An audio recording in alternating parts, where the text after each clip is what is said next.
국민의힘이 이재명 지사를 만만하게 보는 이유가 뭔가요? 여러 가지 문제 제기들이 나왔었잖아요. 그리고 이제 그게 아직도 꺼지지 않는 불씨로 남아있다고 보는 거죠. 그래서 막상 이쪽에 후보가 되면 본선 과정에서 그러한 여러 가지 흠결이 더 크고 아프게 오지 않을까.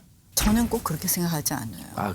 그렇게 보지 이재명 지사는 지금 문제되는 게 거의 다 해결이 돼버린 거 아니냐. 욕설한 것도 실질적으로 이미 한번 선거를 거치면서 지나가 버리고 그다음에 지난번 대법원에서 어쨌든 무죄 판결도 받고 그래서 남은 거는 사실 김부선 씨와의 문제만 좀 남아있는 것 같은 그런 모양이 돼버려서 그러니까 이제 그런 게 계속 이 화라선처럼 나오면 그러니까 아프다는 거죠, 그게. 그러니까 해자는 되겠지만 어쨌든 선거 과정을 통해서 지나가 버린 그런 이슈가 되지 않았느냐.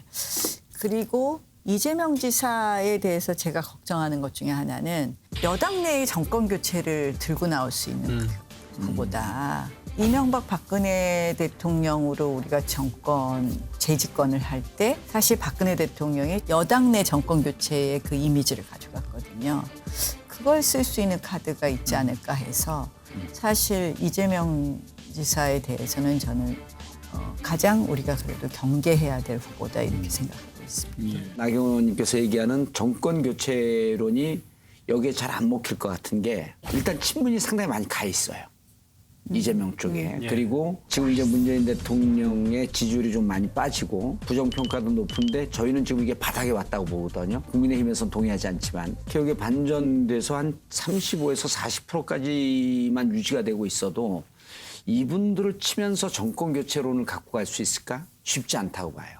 근데 이재명 지사 하면 강점 가운데 하나가 의제 선점 능력 되게 꼽지 않습니까? 기본소득제도 그렇고 재난지원금도 발빠르게 했었고 최근에는 또 재산 비례 벌금제를 내놓고 이 지사는 현행법상 세금과 연금은 재산과 소득 수준에 따라 다르게 내는데 벌금은 똑같이 내고 있다며 재산 비례 벌금제 도입을 주장했습니다.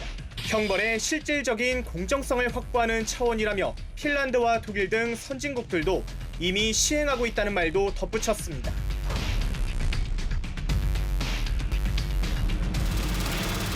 의제 선점 능력이 굉장히 탁월하다고 생각을 해요. 국민들이 아파하거나 또 가려워하는 걸 잘 긁을 줄 알고 그래서 아주 정치인으로서의 기본적인 자질과 능력이 뛰어난 사람이다 이렇게 보고 있습니다. 그러니까 이제 성남시장에서 지금 대선 후보까지 컸는데요. 다만 지금 의제 선점을 이렇게 하다 보니까 의제 선점 간에 이제 모순이 나타나면서 과연 철학이 뭐냐라는 공격을 받게 된 거죠. 그러니까 지금 재산 비례 벌금제, 나중에 이제 공정 벌금제로 말을 바꿨는데 벌금이 벌금형으로서의 작동을 하기 위해서는 소득이나 재산에 비례해서 벌금을 과하는 것이 맞다 이런 주장들이 있는데 그걸 갑자기 주장하니까 그러면 왜 재난지원금은 다 똑같이 나눠주느냐 이거하고 모순되는 철학이 되는 거거든요. 그래서 의제 선점 능력이 뛰어난데 그거 여러 개 하다 보면 그 가운데 모순이 있을 것이다. 아니 모순이 절대 없어요.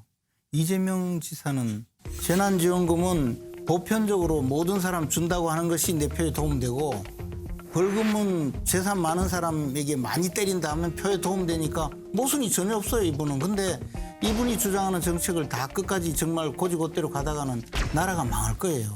기본소득이 그래도 한 달에 한 100만 원 정도 줘야 기본소득이라고 말을 할 수 있잖아요. 10만 원 정도면 기본 용돈이지. 그러면 국민들에게 1인당 월 100만 원씩 주면요. 연간 600조가 들어요. 근데 이분은 돈은 누가 내냐? 부자들이 내면 되지. 이런 식이기 때문에 국가를 맡기면 절대로 안 될 뿐이죠. 김재원 의원이 저렇게 강력하게 공격하는 거 보니까 무섭긴 무서운가 봐요. 무서울 일이 뭐 있어. 내 대선 안 나가는데. 근데 평상시에 하는 모습보다 더 강력하게 공격하는 거 보니까